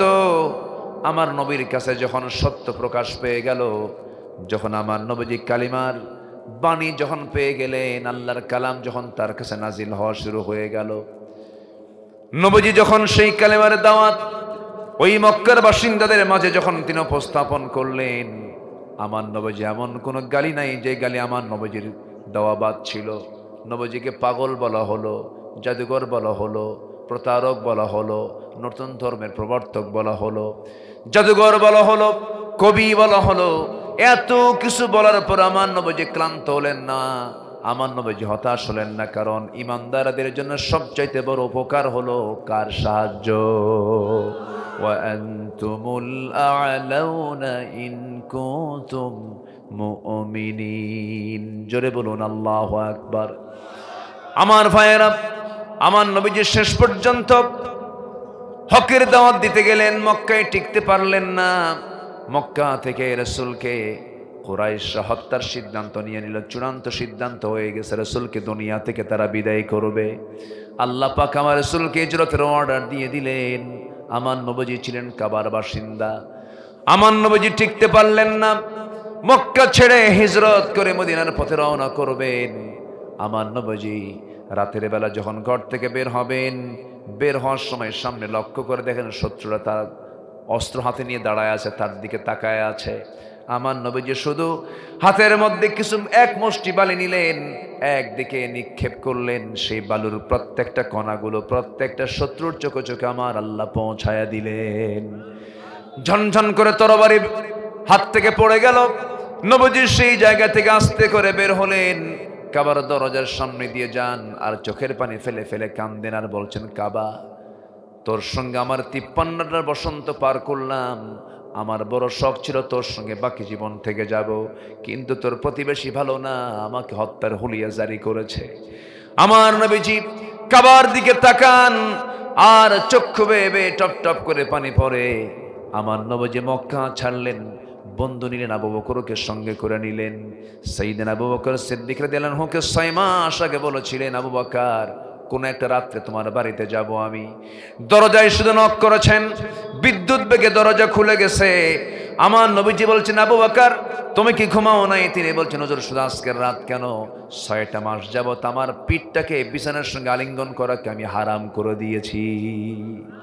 আপনি কখন আসবেন এই অপেক্ষায় আমি ছিলাম। নবীজিকে তিনি করলেন কি, 2টা বর্ণনা পাওয়া যায়। সাইয়েদনা আবু বকর আমার রাসূলকে পিঠের ঘাড়ের উপরে নিয়ে নিলেন, নিজের ঘাড়ে উঠায় নিয়া এক পায়ে হেঁটে আরেক পায়ে পায়ের চিহ্নগুলোকে মুছে মুছে দিয়া তিনি জাবালে সুর পর্যন্ত চলে গেলেন। কারণ আবু জেহেল তো এত দূরদর্শী সম্পন্ন একজন ব্যক্তি ছিল, প্রচন্ড মেধাবী ছিল। আবু জেহেল কোন উটের পায়খানা দেখে বলতে পারতো এটা কোন গোত্রের উট। মানুষের পদচিহ্ন দেখে বলতে পারতো এটা কোন গোত্রের পদচিহ্ন, কোন লোকের পদচিহ্ন। আবু জেহেল এই জ্ঞানটা রাখতো। সেই আবু জেহেলের ভয়ে আমার নবীজি সাইয়েদনা আবু বকর সিদ্দিক রাদিয়াল্লাহু আনহু তাকে পিঠে নিলেন, পায়ে হাঁটার চিহ্নগুলোকে মুছে মুছে দিয়া 2 বৃদ্ধাঙ্গুলের উপরে ভর দিয়ে দিয়ে তিনি করলেন কি জাবালে সৌরিকে আশ্রয় নিলেন। 3টা দিন 3টা রাত সেখানে থাকলেন। এরপরে সেই জায়গা থেকে আল্লাহর নির্দেশ আসলো, মক্কা ছেড়ে মদিনায় চলে গেছেন। সবাই বলুন তো, আমার রাসূল যে মক্কা ছেড়ে মদিনায় যে হিজরত করলেন, নানির বাড়ি বেড়ানোর জন্য না দিন কায়েমের জন্য? বলেন, কি কায়েমের জন্য? দিন কায়েমের জন্য হিজরত করেছেন মুহাম্মদ সাল্লাল্লাহু আলাইহি ওয়াসাল্লাম। মার খেয়েছেন মুহাম্মদ সাল্লাল্লাহু আলাইহি ওয়াসাল্লাম। কালেমার দাওয়াত দিতে গেছেন আমার নবীজি। বিশেষ করে 2টা জায়গার কথা সবচেয়ে আমার বেশি মনে হয়, কারণ 2টা জায়গায় আমার রাসূল তার শরীর থেকে সবচেয়ে বেশি রক্ত ঝরেছে। 1 নম্বরের জায়গা হলো তায়েফের ময়দান। আমি যতবার তায়েফের ময়দানে গিয়েছি, মাটিতে যখন হেঁটেছি, বারবার মনে হয়েছে, আরে রাসূল এই জায়গার কোন জায়গায় যেন রক্তাক্ত অবস্থায় পড়েছিলেন। আমার রাসূলকে ওই তায়েফের মানুষ পাগল মনে করে তাকে মারতে মারতে জমিনে ফেলে দিল। চোখা চোখা পাথর রাসূলের মাথায় মারা হলো। সেই ফিঙ্কি দিয়ে রক্তগুলো গড়ে গড়ে আমার নবীজির জুতার তলার সঙ্গে পায়ের তলার জমাট বেঁধে গেল। বারবার টান মারেন, খোলে না, বারবার টান মেরে খুলে ফেললেন। আমার বন্ধুগণ রাসূলের এমন অসহায়ত্ব দেখে জিবরিল আমিন এসে বলছেন, ইয়া রাসূলুল্লাহি আপনি আজকে যা বলবেন তাই হয়ে যাবে। রাসূল বলছেন, জিবরাইল রে আমি যা ইচ্ছা তা বলবো না, কারণ এই লোকগুলো না বুঝে আমাকে মেরেছে, আমি এদেরকে বিনা শর্তে মাফ করে দিলাম। জোরে কোন সুবহানাল্লাহ। আমার বন্ধুগণ, আমার ভাইয়েরা, রাসূলকে কি পরিমাণ মেরেছে। আমার রাসূল সেই জায়গায় টিকতে পারলেন না, দৌড় মেরে সেই জায়গা থেকে এক দৌড়ে তিনি সামনে এসে দেখেন একটা আঙ্গুর বাগানের মধ্যে তিনি ঢুকে গেলেন। আমার বন্ধুগণ, 1 দিন না, 2 দিন না, 3 দিন না, 4 দিন না খাওয়া রাসূল। রাতেও খান নাই, দিনেও খান না, এমন করে 3-4টে রাত পার হয়ে গেছে। আমার নবীজির এমন দৃশ্য দেখি জিবরিল আমিন বলছেন, ইয়া রাসূলুল্লাহ, ইয়া হাবিবাল্লাহ, এত যন্ত্রণা এত কষ্ট আপনাকে দিচ্ছে, আপনি তাদের জন্য লানত করুন। রাসূল বলছেন, না রে না, আমি তাদের জন্য লানত না করি, আমি তাদের জন্য হেদায়েতের দোয়া করি। আমার নবীজি ওই তায়েফের ময়দান থেকে ফিরে আসার পথে আঙ্গুর বাগানের নিচে তিনি চিত হয়ে পড়ে গেলেন, পারলেন না, মাথা চক্কর মেরে পড়ে গেছেন। ওই আঙ্গুর বাগানের কেয়ারটেকার একজন ছিল, তার নাম আদ্দাস। রাসূলের সামনে এসে দাঁড়ায় দেখে এত সুন্দর চেহারার মানুষ, দয়া মায়া কাজ করলো। সে করলো কি, আঙ্গুর বাগান থেকে কয়েক থোক আঙ্গুর হাতের মধ্যে পেড়ে নিয়ে চিপে চিপে চিপে চিপে 1 গ্লাস আঙ্গুর নবীর হাতে দিয়ে দিল, আর বলল, যুবক রসটা পান করো, নচেত তুমি রক্ত শূন্যতায় তুমি মারা যাবে। আমার নবীজি কাঁপা কাঁপা হাতে, সিরাত ইবনে হিশাম গ্রন্থে এসেছে, আমার নবীজি হাতের মধ্যে নিলেন। তিনি 1 ঢোকে নয়, 2 ঢোকে নয়, 3 ঢোকে তিনি আঙ্গুরের রসগুলো পান করলেন, মুস্কে একখানা হাসি মারলেন, আর লক্ষ্য করে বলছেন, যুবক রে তোমাকে ধন্যবাদ, তবে তোমার নাম তো আদ্দাস, তাই না? আদ্দাস মনে মনে চিন্তা করে, আমার নামটা এই লোকটা জানলো কেমনে, পরিচয় তো কোনোদিন হয় নাই। আমার নবীজি কিছুক্ষণ পর বলছেন, আদ্দাস তুমি কি চিন্তা করো, তোমার গ্রামের বাড়ি হলো নিনোয়া নামক গ্রামে তোমার জন্ম। আরো আশ্চর্য হলেন, এবার বলছেন তুমি কি আশ্চর্য হচ্ছ? তুমি ও আদ্দাস, তুমি যে গ্রামে জন্ম নিয়েছো সেই গ্রামে জন্ম নিয়েছেন আল্লাহর পয়গম্বর ইউনূস আলাইহিস সালাতু ওয়াস সালাম। আর অবাক হয়ে গেল, যুবক বলতেছে আমার নাম আদ্দাস, তোমাকে কে বলল? এরপরে আমি জাদ্দাস, আমার গ্রামের বাড়ি যে নিনোয়া, তোমাকে কে বলল? আর নিনোয়া নামক গ্রামে যে ইউনূস আলাইহিস সালামের বাড়ি, এই কথাটাও তোমাকে কে জানালো? আমার নবীজি মুস্কি হাসি মেরে রক্তাক্ত চেহারা নিয়ে বলছেন, ও আদ্দাস, একজন নবীর কাছে তো আরেকজন নবীর খবর থাকতেই পারে। একটু জোরে বলি সুবহানাল্লাহ। আদ্দাসের চোখের পানি আটকাতে পারল না। আদ্দাস করল কি? খ্রিস্টানি কায়দায় আমার নবীজির পায়ের কাছে চলে গেল, সেজদা দিয়া তাকে ধন্য করবে। কিন্তু আমার নবীজি কি সেজদা নেওয়ার নবী নাকি? সেজদা দেব আমরা কাকে? রসুল কি কারো কাছ থেকে কখনো সেজদা নিয়েছেন নাকি? আজকে আমার দেশে কিছু ভণ্ড দরবার আছে, মুরিদরা পীর সাহেবের পায়ে গিয়ে সেজদায় পড়ে। আসতে বলবেন না, আছে না নাই? এমন দরবার দেখবেন যেখানে সেখানে পিটাইয়া সোজা করবেন। এই সমস্ত ভণ্ডগুলো অনেকে আমাকে প্রশ্ন করে, হুজুর পীর ধরা কি? আজকের সমাজে অধিকাংশ দরবারগুলো হচ্ছে বেদাতি দরবার। আমাকে যদি কেউ বলে পীর ধরা কি, আমি বলি চোর ধরা কি। কি ধরা কি? চোর ধরা কি? আমি পীরকে গালমন্দ করছি না। পীর ভালো, যে পীর চায় আল্লাহর জমিনে দিন কায়েম হোক, যে পীরের মুখ থেকে একামতে দিনের পক্ষে কথা বের হয় না, বরং ইসলামী আন্দোলনকে পরাজিত করার জন্য বাতিল শক্তির সঙ্গে মদদ যোগায়। এরা ইমানদার নয়, এরা ভণ্ড, এরা প্রতারক। 16 বছর একটা মামলা গায়ে লাগে নাই, একটা গায়ে আঁচড়ও লাগে নাই, এমন আলেমও আমার দেশে আছে না নাই? আসতে বলবেন না, আছে না নাই? 16 বছর শুধু তেল মারছে। কি মারছে? বাইতুল মুকাররমের খতিব 5 আগস্টের পর নিখোঁজ। কি বিশাল নিখোঁজ বিজ্ঞপ্তি, খতিব নাই। 2 সপ্তাহ নাই, দ্বিতীয় সপ্তাহে চলে আসছে মসজিদ দখল করার জন্য। মুসল্লি আর কি করবে? মসজিদে তো আমাদের মসজিদে তো জুতা নিয়ে যায়। সেই জুতা হাতে ছিল, সেই জুতা মারা শুরু করছে। সে পালায় বের হয়ে চলে আসছে। পরে সাংবাদিক সম্মেলন করে বলে, আমি নিজেকে খুব ধন্য মনে করছি, জুতার বাড়ি একটা আমার গায়ে লাগে নাই। কি কথা কি বুঝতেছেন? আমরা কথা কি বুঝতেছেন? সম্মানিত ভাইয়েরা, কোনো কথা নাই, অনুকূল হোক আর প্রতিকূল হোক, সৃষ্টি যার হুকুম চলতে হবে তার। এটা কি সবাই চান? এটা কি সবাই চান? আমার নবীজি তায়েফ থেকে মক্কায় আসলেন, মক্কায় টিকতে পারলেন না। শেষ পর্যন্ত আমার রাসূল আল্লাহর ওয়ার্ডারে হিজরত করে মক্কা থেকে কোথায় চলে গেলেন? কোথায় চলে গেলেন? 1 বছর লাগলো না। 1 বছর যেতে না যেতেই রমজান মাসে রোজার হুকুম নাজিল হলো।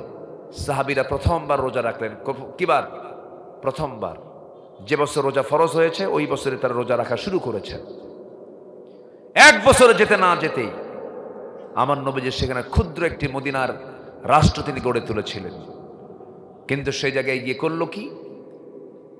মক্কার কুরাইশ আবু জেহেলের নেতৃত্বে 1000 সৈন্য নিয়ে আমার নবীজির দাওয়াতে দ্বীনকে নিভিয়ে দেওয়ার জন্য লোহিত সাগরের পাশ দিয়ে ঘেঁষে ঘেঁষে বদর নামক প্রান্তর পর্যন্ত পৌঁছে গেল। নবীর কানে সংবাদ এসেছে, সাহাবীরা রোজাদার, কেউ না খায় রোজা রেখেছেন। খাবার নাই, কিচ্ছু নাই, সামান নাই, ঘোড়া নাই, তরবারি নাই। এমন সময় যখন অতর্কিত হামলা আমার নবীর কানে যখন সংবাদ চলে গেল, আমার রাসূল করলেন কি? চট করে বের হয়ে বললেন, সাহাবীরা কারা কারা আসো বাতিল শক্তির মোকাবেলা করার জন্য, আল্লাহর জমিনে দ্বীন ইসলামকে কায়েম করার জন্য আমার সঙ্গে তোমরা যুদ্ধে ঝাঁপিয়ে পড়তে কারা কারা রাজি আছো? সব বলে ফেলেন, লাব্বাইকা ইয়া রাসূলুল্লাহ। আল্লাহু আকবার বলেন। আমার নবীজি দিনটাকে বিজয়ী করার জন্য, বাতিল শক্তিকে পরাজিত করার জন্য আমার নবীজি সেই দিন হেলমেটের লোহা পড়েছেন, লোহার হেলমেট পড়েছেন, হাতে তরবারি নিয়েছেন, বর্ষা নিয়েছেন, লৌহ বর্ম পড়েছেন, ঘোড়ার পিঠে চড়েছেন মুহাম্মদ সাল্লাল্লাহু আলাইহি সাল্লাম। যুদ্ধ শুরু হয়ে গেল। যুদ্ধ শুরুর এক পর্যায়ে ওই 313 জন সাহাবীর ভিতরে ছোট্ট দুইটা বাচ্চা অংশ নিয়েছিলেন। নবীজির কাছ থেকে জোর করে তারা পারমিশন নিয়েছিলেন। এই দুইজন ছোট্ট দুইটা বাচ্চা এক সাহাবীকে ডাক দিয়ে বলছে, চাচা, ও আল্লাহ রাসূলের সাহাবী, আজকে আমরা কারো বিরুদ্ধে যুদ্ধ করতে আসি নাই, আজকে আমরা যুদ্ধ করতে এসেছি আবু জেহেলের বিরুদ্ধে। সাহাবী বললেন, কেন আবু জেহেলের বিরুদ্ধে যুদ্ধ করতে আসছে, কারণটা কি? ছোট্ট ছোট্ট বাচ্চাগুলো বলে, দুজন, আমরা শুনেছি এই লোকটা নাকি রাসূলকে সবচেয়ে বেশি কষ্ট দিয়েছে, মার দিয়েছে, থাপ্পড় দিয়েছে। হ্যাঁ, তাই দিয়েছে, শুধু দেখায় দাও, বাকিটা আমরা করে ফেলবো। সাহাবী যখন নকুচা করে বললেন, ওই যে ঘোড়ার পিঠে বসে আছে, চতুর্দিকে সৈন্যরা তাকে পাহারা দিচ্ছে। বলতে দেরি, যেতে দেরি হলো না।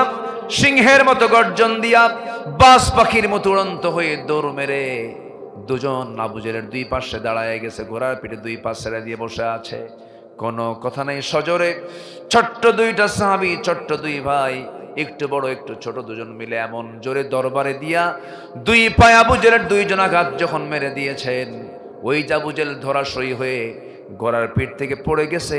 কোমর সোজা করে আবু জেহেল আর কোনোদিন দাঁড়াতে পারে নাই। জোরে বলি আল্লাহু আকবার, আরো জোরে আল্লাহু আকবার। মুসলমানদের বিজয় হয়েছে সংখ্যা দিয়া না ঈমান দিয়া? আসতে বলে, সংখ্যা দিয়া না ঈমান দিয়া? ঈমান দিয়ে বিজয় হয়েছে। সেই যুদ্ধের ময়দানে আবু জেহেল ধরাশয়ী হয়ে গেল। মাঝখান থেকে ওই ছোট্ট দুইটা সাহাবী মুআজ এবং মুআজ রাদিয়াল্লাহু আনহুমা, এই দুইজনের বড়জনকে তারা ধরে ফেললো। বড়জনকে ধরে ফেলার পরে একজন কাফের এসে তার পিছন দিক থেকে ডান হাতে এমন জোরে আঘাত করেছে, এক আঘাতে তার হাতটা চামড়ার সঙ্গে ঝুলতে লাগলো। ঝনঝন করে তরবারি পড়ে গেছে। এই পর্যায়ে ওই সাহাবী যুদ্ধ করা বাদ দিচ্ছেন না, দৌড় মেরে চলে গেছেন তরবারি হাতে নেবার জন্য। দৌড় মেরে গিয়ে বাম হাতে তরবারি নিয়ে নিয়েছেন, যুদ্ধ চালাচ্ছেন। এমন সময় ডান হাতটা চামড়ার সঙ্গে ঝুলতেছিল, ঝুলন্ত হাত এসে বাম হাতে ধাক্কা খায়, ডিস্টার্ব হয় মনে করে পায়ের সঙ্গে পায়ের নিচে ওই হাতটা রেখে এত জোরে টান মারলেন, হাতটা ছিটকে পড়ে গেল। আমার বন্ধুগণ, বাম হাতে যুদ্ধ চালালেন, তরবারি দিয়ে যুদ্ধ করতে করতে দেখা গেল একজন কাফের পিছন দিক থেকে সে বাম হাতে মেরে দিয়েছে। ঝনঝন করে তরবারি পড়ে গেল। দুই হাত নাই, যুদ্ধ করবেন আর কি দিয়া? একজন কাফের তরবারি দিয়ে তার গলায় আঘাত করলো। তরবারি দিয়ে যখন তার গর্দান আঘাত করলো, গর্দান ছিটকে পড়ে গেছে। এই সাহাবী দুনিয়া থেকে বিদায় নিলেন। বড় ভাই দুনিয়া থেকে বিদায় নিয়ে গোটা দুনিয়াবাসীকে জানায় দিল, দুনিয়ার মুসলমান, আল্লাহর জমিন, আল্লাহর দিন কায়েমের জন্য এমন শহীদের সাক্ষী দিয়ে যেতে হয়। জোরে বলেন সুবহানাল্লাহ। আমার বন্ধুগণ, আমার ভাইরা, এই জন্য ইসলাম পরাজিত দেখতে চাই না, বিজয়ী দেখতে চাই। বলেন কি কি? বলেন পরাজিত না বিজয়ী? এই দেশে ইসলাম বিজয়ী হোক, সবাইকে চান? আল্লাহ কবুল করুন, আল্লাহ কবুল করুন, আল্লাহ কবুল করুন। সম্মানিত ভাইয়েরা, তাহলে শয়তানকে যারা বন্ধু বানাবে তারা ক্ষতিগ্রস্ত, ইসলাম ছাড়া অন্য কোনো দিন যারা গ্রহণ করবে তারাও ক্ষতিগ্রস্ত। নাম্বার 3 হচ্ছে আল্লাহর সাথে যারা দৃঢ় অঙ্গীকার ভঙ্গ করবে তারাও ক্ষতিগ্রস্ত। কার কথা? আল্লাহর কথা। সূরা বাকারা আল্লাহ রাব্বুল আলামিন বলেন, الذين ينقضون عهد الله من بعد ميثاقه ويقطعون ما أمر الله به أن يوصل ويفسدون في الأرض أولئك هم الخاسرون। ক্ষতিগ্রস্তের আরবি হলো খসর। ওয়াল আসর ইন্নাল ইনসানা লাফি খসর। খুসরান, খুসর শব্দের অর্থ হলো ক্ষতিগ্রস্ত হওয়া। আল্লাহ বলছেন, যারা আমার সঙ্গে যে অঙ্গীকার ছিল সে অঙ্গীকার যারা ভঙ্গ করবে তারা অবশ্যই তারা ক্ষতিগ্রস্ত হয়ে যাবে, জাহান্নামের বাসিন্দা হয়ে যাবে। আমরা যখন রুহের জগতে ছিলাম, দুনিয়া আসি নাই, আমরা প্রথম জগৎটা রুহের জগৎ, দ্বিতীয় জগৎটা হলো মার পেটের জগৎ, আলামে বুতুন, আলামুদ দুনিয়া, মার পেটের জগৎ। এরপরে দুনিয়ার জগৎ, এরপরে হলো আবার যখন চলে যাব কবরের জগৎ, কবর থেকে হাসরের জগৎ। আমার ভাইয়েরা, আমার বন্ধুগণ, আল্লাহ তাআলা বলছেন, রুহের জগৎ আমি যখন তোমাকে প্রশ্ন করেছিলাম, আলাস্তু বিরাব্বিকুম, তুমি কি আমার রব নও?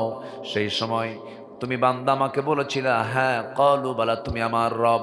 এই যে রবউইয়াতের স্বীকৃতি তুমি দিয়ে এসেছো, এর যদি কেউ অঙ্গীকার ভঙ্গ করে, আল্লাহ রাব্বুল আলামিন বলছেন এরাই হলো একমাত্র ক্ষতিগ্রস্ত। জোরে বলি নাউযুবিল্লাহ। আজান শুনলে কোথায় যাব? আসতে বলবেন না, কোথায় যাব? নামাজটা কার হক? আসলে কার হক? সবাইকে 5 ওয়াক্ত নামাজ পড়তে রাজি আছেন নাকি? এটা হাত তুলে দেখান তো দেখি, চিৎকার মেরে বলি ইয়া আল্লাহ, আমাদেরকে 5 ওয়াক্ত সালাত আদায় করার তৌফিক তুমি আল্লাহ দিয়া দাও। জোরে বলি আমিন, আরো জোরে আমিন, আরো জোরে আমিন। হাত নামান। কষ্ট দিয়ে ফেললাম মনে হয়। কয় কাজে ক্ষতি? হ্যাঁ মনে আছে জি, বলেন কয় কাজে ক্ষতি? কোরআনের ভাষায় কয়টা কাজে ক্ষতি আছে বলেন তো? 10টা কাজ। 1 নাম্বার হলো ইসলামকে বাদ দিয়ে অন্য কোনো দল করলে। নাম্বার 2 হলো শয়তানকে বন্ধু বানালে। নাম্বার 3 হলো আল্লাহর সাথে দৃঢ় অঙ্গীকার তা ভঙ্গ করলে। এগুলো কার কথা? আল্লাহর কথা। মনে হয় আমার কথায় মনে হয় কষ্ট পাচ্ছেন আপনারা। আমি কোরআন ছাড়া, আমি হাদিস ছাড়া আজে বাজে তারানের বান্দরে কলা খাইছে ইন্দুরে, এই অভ্যাসটা আমার নাই। একটু মনোযোগ দিয়ে বাকি কথাগুলো শুনবেন। যারা এসেছেন আমি খুবই খুশি হয়েছি। আল্লাহ তুমি সবার অংশগ্রহণকে কবুল করে। বারবার বলছি, জোরে বলি আল্লাহুম্মা আমিন। মাহফিলে কি মা বোনরা আসছে? মা বোন আসছে? মা বোনদের উপস্থিতি আছে অনেক বেশি। জি বলি আলহামদুলিল্লাহ, জোরে বলি আলহামদুলিল্লাহ। যে আমি বলবো ইনশাআল্লাহ। নাম্বার 4 হলো আল্লাহর সাথে সাক্ষাৎকে যারা অস্বীকার করবে তাদের ক্ষতি। তাদের কি ক্ষতি? ভালো আছেন? বসেন। আর কেউ কি উঠবেন আপনারা? এখনো তো উঠতেছেন দেখতেছে। ওই যে লোকটা উঠে, ওই যে ওঠে। আরেকজন কোমর ঠিক করে, ওই যে দেখেন কোমর ঠিক করতেছে। বসেন। কোমর লেগে গেছে মনে হয়, কষ্ট হচ্ছে, শীতের রাত তো। একটু বসুন। আই তো আর আধা ঘন্টার মধ্যে আমি কমপ্লিট করতে পারবো। একটু বসেন। বহু কাজ, বহু সময়, বহু জায়গায় দেই। আজকে আমরা কোরআনের জন্য সময় ব্যয় করছি। কোরআন আমার আপনার জন্য সুপারিশ করবে একদিন ইনশাআল্লাহ। একটু বসুন সবাই।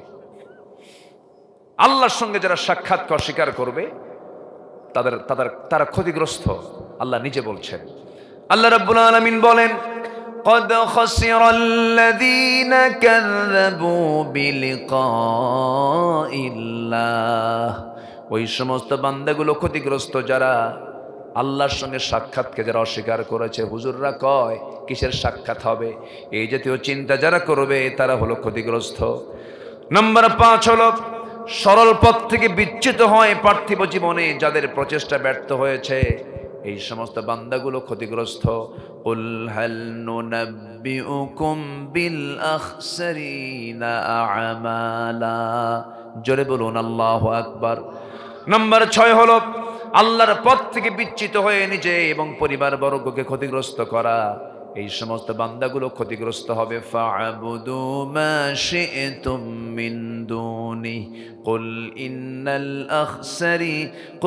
ইন্নাল খাসিরিনা আল্লাযীনা খাসিরু আনফুসাহুম ওয়া আহলিহিম ইয়াওমাল কিয়ামাহ আলা যালিকা হুয়াল খুসরানুল মুবিন। জোরে বলুন আল্লাহু আকবার। সূরাতুজ জুমার আয়াত নাম্বার 15 আল্লাহ রাব্বুল আলামিন বলছেন, আল্লাহর পথ থেকে বিচ্যুত হয়ে নিজে এবং পরিবার বর্গকে যারা ক্ষতিগ্রস্ত করবে তারাই হলো প্রকৃত ক্ষতিগ্রস্ত হওয়া লোক। নাম্বার 7 হলো ক্ষণকালীন পার্থিব জীবনে আল্লাহকে ভুলে ভোগবিলাসে যারা মত্ত হবে তারা ক্ষতিগ্রস্ত। আল্লাহ রাব্বুল আলামিন সেই সমস্ত বান্দার ব্যাপারে বলছেন, কাল্লাযীনা মিন ক্বাবলিকুম কানু আশাদ্দু মিনকুম কুওয়া ওয়া আকসারা আমওয়ালা। জোরে বলুন আল্লাহু আকবার। আয়াতের শেষে বলছেন, উলাইকা হাবিতাত আ'মালুহুম ফিদ দুনিয়া ওয়াল আখিরাহ ওয়া উলাইকা হুমুল খাসিরুন। জোরে বলুন আল্লাহু আকবার। নাম্বার 8 কয় কাজে ক্ষতি বলেন? আসতে বলবেন না, কয় কাজে ক্ষতি? 10 কাজে ক্ষতি। নাম্বার 8 হলো সত্যের পথে ঈমান না আনা, সৎকর্ম না করা। এই সূরাটা আমাদের সবার জানা আছে। একটা আয়াত আমার সঙ্গে ঠোঁট মিলায় জোরে জোরে বলেন, ওয়াল আসর। বলেন ওয়াল আসরি ইন্নাল ইনসানা লাফি খুসরিন ইল্লাল্লাযীনা আমানু ওয়া আমিলুস সালিহাত ওয়া তাওয়াসাউ বিল হাক্কি ওয়া তাওয়াসাউ বিস সবর। নাম্বার 9 হলো বাতিলের প্রতি বিশ্বাস স্থাপন যারা করবে, আল্লাহকে যারা অস্বীকার করবে তারাও ক্ষতিগ্রস্ত। কুল কাফা বিল্লাহি বাইনি ওয়া বাইনাকুম শাহীদা ইয়ালামু মা ফিস সামাওয়াতি ওয়াল আরদ والذين آمنوا بالباطل وكفروا بالله أولئك هم الخاسرون জোরে বলুন আল্লাহু আকবার। নাম্বার 10, পার্থিব জীবনের স্বার্থে যারা ঈমানের পরে কুফরিকে যারা গ্রহণ করবে, কুফরিকে ঈমানকে বাদ দিয়ে যারা কুফরিকে গ্রহণ করবে তারা ক্ষতিগ্রস্ত। কার কথা বলেন? আসতে বলেন না, কার কথা? আল্লাহর কথা। আল্লাহ রাব্বুল আলামিন বলেন এই কাজ যারা করবে, যালিকা বিআন্নাহু মুস্তাহাব্বুল হায়াতাদ দুনিয়া ওয়া আলাল আখিরাহ ওয়া আন্নাল্লাহা লা ইয়াহদিল কওমাল কাফিরিন। জোরে বলুন আল্লাহু আকবার। পার্থিব জীবনের স্বার্থে যারা ঈমানকে জলাঞ্জলি দিয়ে কুফরিকে যারা গ্রহণ করবে তারা হলো ক্ষতিগ্রস্ত। আজরা আন্নাহুম ফিল আখিরাতি হুমুল খাসিরুন। সূরা নাহাল 6, 7, 8, 9 নম্বর আয়াত, মোট 4টা আয়াত আল্লাহ রাব্বুল আলামিন তার ডিসকাস করেছেন। এই যে আমি আয়াত দিয়ে একটু জবাব দেওয়ার চেষ্টা করেছি, রাগ করছেন নাকি? খুশি হয়েছেন তো? আয়াত যত শুনবেন আপনার কানে সওয়াব তার চেয়ে সওয়াব হবে ডাবল ডাবল। আল্লাহু আকবার বলেন। আমার ভাইয়েরা, আমরা ক্ষতি চাই না, কল্যাণ চাই। এই 10টা বকর্ম থেকে নিজের জীবনকে বাঁচাবো। আজান শুনবো, সঙ্গে সঙ্গে কোথায় চলে যাব? মসজিদে চলে যাব। যাকাত ভিত্তিক অর্থনীতি চালুর ব্যবস্থা করব। সুদের ধারে পাশে যাব না, জেনার কাছে যাব না। এক সাহাবী বলছেন, হুজুর সহজ আমাকে জান্নাতের কথাগুলো শেখায় দেন। রাসূল বলছেন, তুমি কি কাজ করো বলো? ইযা সাল্লাইতুল মাকতুবাত وصمت رمضان وحللت الحلال وحرمت الحرام ولم أزد على ذلك شيئا أدخل الجنة يا رسول الله। নামাজ পড়ব, রোজা রাখব, হালালকে হালাল বলবো, হারামকে হারাম জেনে হারামকে বর্জন করবো, আমি কি জান্নাত পাবো নাকি? রাসূল বললেন, তোমার এই 4টা কাজ যদি ফুলফিল হয়ে যায় তুমি জান্নাতি। জোরে কোন সুবহানাল্লাহ। হারামকে আমরা ছাড়বো, জোরে বলি ইনশাআল্লাহ। হালালকে আমরা ধরবো, জোরে বলি ইনশাআল্লাহ। আল্লাহ তুমি 10 কথার উপরে এই 10টা ক্ষতি থেকে তুমি আল্লাহ আমাদেরকে বাঁচাও, জোরে বলি আল্লাহুম্মা আমিন। সম্মানিত হাজিরিন, আমাকে অনেক আগেই চিরকুট দেওয়া হয়েছে, তো আমি সবার কাছে একটু ঔদাত্য আহ্বান জানাবো। প্রোগ্রাম হচ্ছে মাদ্রাসার। আমার ভাইজান কোথায়? জি আলহামদুলিল্লাহ, অনেক প্ল্যান করে তিনি এই মাহফিলটার আয়োজন করেছেন। 8ই ডিসেম্বরে এই একটা প্রচন্ড ঠান্ডা পড়বে। এই ঠান্ডার কারণে হয়তোবা একটু মাহফিলের চিত্র লোকজনের একটু সংকটের কারণে এরকম মনে হচ্ছে, কিন্তু না, আমরা বলবো আল্লাহ তুমি মাহফিলকে কবুল করে নাও। এটা জোরে বলেন। আমার ভাইজানের একটা ছেলে অনলি 7 মাসে হাফেজে কোরআন হয়েছে। কেউ তো আলহামদুলিল্লাহ বললেন না, জোরে বলি আলহামদুলিল্লাহ। উনি নিজেও কামিল পাস, তার ওয়াইফ ভাবি যেন তিনিও কামিল পাস, এবং ছেলেটা বড় আলেম হতে চায়, তার বড় শখ। সবাই দোয়া করবেন আল্লাহ তার সন্তানকে যুগশ্রেষ্ঠ আলেম বানান, সমাজের উন্নয়ন, সমাজের কল্যাণে যেন তার সন্তানটা অবদান রাখতে পারেন। এই তৌফিক আল্লাহ পাক তার সন্তানকে দান করুন, জোরে বলি আল্লাহুম্মা আমিন। সম্মানিত ভাইয়েরা, আমরা যারা এসেছি আমি সবার কাছে একটু আরজ রাখতে চাই, যদি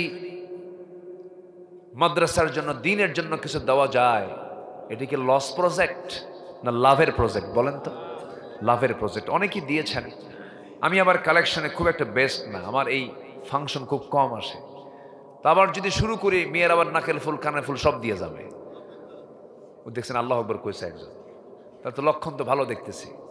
তো আমি খুব বেশি সময় নেব না, শেষ সময় তো ঠান্ডা, আপনারা কাতরাচ্ছেন, ঠান্ডা কাঁপতেছেন আপনারা অনেকে, একদম মুখটুক সব জড়সড় হয়ে আছে, মানে কারো সিয়ারাত আমি দেখতে পাচ্ছি না ভালো করে। তো যাই হোক, যারা এসেছেন সবাই আমরা আন্তরিকভাবে মাদ্রাসার জন্য 1 নম্বর দোয়া করব। সবাইকে দোয়া করবো ইনশাআল্লাহ, সবাই দোয়া। নাম্বার 2 হচ্ছে সন্তানকে মাদ্রাসায় পড়াবেন।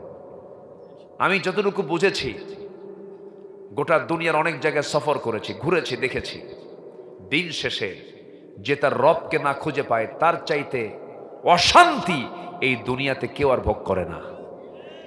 যার রবের সন্ধান আছে যার জীবনে, তার চাইতে সুখী মানুষ পৃথিবীতে আর কেউ নাই। এই জন্য রবের সন্ধান, রবকে চিনতে পারার একমাত্র জায়গা হলো কোরআন, আর কোরআন শেখার জায়গা হলো মাদ্রাসা। চোখ বন্ধ করে মাদ্রাসায় দিয়ে দেন, ডাক্তার, ইঞ্জিনিয়ার, জজ, ব্যারিস্টার সব হবে, কোনো সমস্যা নাই। আপনার সন্তান হাফেজ ডাক্তার হবে, আপনার সন্তান হাফেজ ইঞ্জিনিয়ার হবে, আপনার সন্তান হাফেজ জজ হবে, আপনার সন্তান হাফেজ এসপি হবে। সেই সময় কোন দুর্নীতির গন্ধ সমাজে খুঁজে পাওয়া যাবে না। সন্তানকে এমন করে গড়ে তুলুন। আমাদের দেশে কিছু শিক্ষা প্রতিষ্ঠান গড়ে উঠেছে, আপনাদের দোয়ায় আমি নিজেও একটা প্রতিষ্ঠান চালু করেছি। ক্লাস 5-এর ভিতরে 11 থেকে 12 বছরের মধ্যে সর্বোচ্চ ক্লাস 5-6 সমাপনী হয়ে যাবে, তার হিফজটাও কমপ্লিট হয়ে যাবে। সবার মেধা তো আর আমার ভাইজানের ছেলের মতো না। মাত্র 7 মাসে কোরআন মুখস্থ করা মানে কি? এটা সম্পূর্ণ কার দান? আসতে বলবেন না, কার দান? সারা জীবন কোরআন পড়ি, অনেকেই সারা জীবন কোরআন পড়ি, কোরআন এই সাইডে পড়লে ওই সাইডে ভুলে যায়, ওই সাইডে পড়লে এই সাইডে ভুলে যায়, আর 7 মাসে অনলি হাফেজ কোরআন হয়ে গেছে। আল্লাহ তুমি তাকে সুলতানুল আরিফিন বানাও, জোরে বলি আল্লাহুম্মা আমিন। সম্মানিত ভাইয়েরা, হাফেজ হতে চাইলে হাফেজ হওয়া যায় না। আল্লাহ হাফেজ যদি নির্বাচিত করেন তাহলে হাফেজ হওয়া যায়। আমার নবীর কাছে যখন আয়াত নাজিল হলো, কোরআন নাজিল হলো, রাসূল শুধু মুখস্থ করার জন্য জিহ্বা শুধু নড়ান। আল্লাহ বলছেন লা তুহাররিক লিসান লা তুহাররিক বিহি লিসানাকা লিতাআজালা বি। হে রাসূল, আপনি আপনার জিহ্বা নড়াবেন না, আপনার সিনার মধ্যে কোরআনটাকে জমা করে দেওয়ার দায়িত্ব আমি আল্লাহ নিজে নিয়ে নিলাম। তাহলে হাফেজরা মুখস্থ করেন, আল্লাহ সিনার জমা করে দেয়। বলেন বলেন বলেন বলেন, হাফেজরা মুখস্থ রাখেন, আল্লাহ জমা করে দেয়। তাহলে এখন বলেন, হাফেজরা কি সাধারণ বান্দা না নির্বাচিত বান্দা? আম বান্দা না খাস বান্দা? খাস বান্দা। সন্তানকে হাফেজ বানাবেন। আল্লাহ তাআলা আমাকে একটা ছেলে দিয়েছেন, ও হাফেজ হয়ে গেছে। এত আস্তে আলহামদুলিল্লাহ, মন খারাপ করছেন নাকি? জোরে বলি আলহামদুলিল্লাহ। আল্লাহ আমাকে 4টা মেয়ে দিয়েছেন।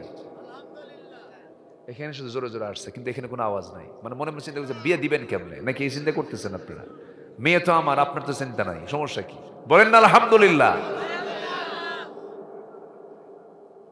মেয়ে সন্তান হলেই বাড়িতে মনে হয় শোকের মাতম শুরু হয়ে গেছে। এরকম আছে না? মিষ্টি নাই, কিচ্ছু নাই, মন টন খারাপ, কি হয়েছে? মেয়ে।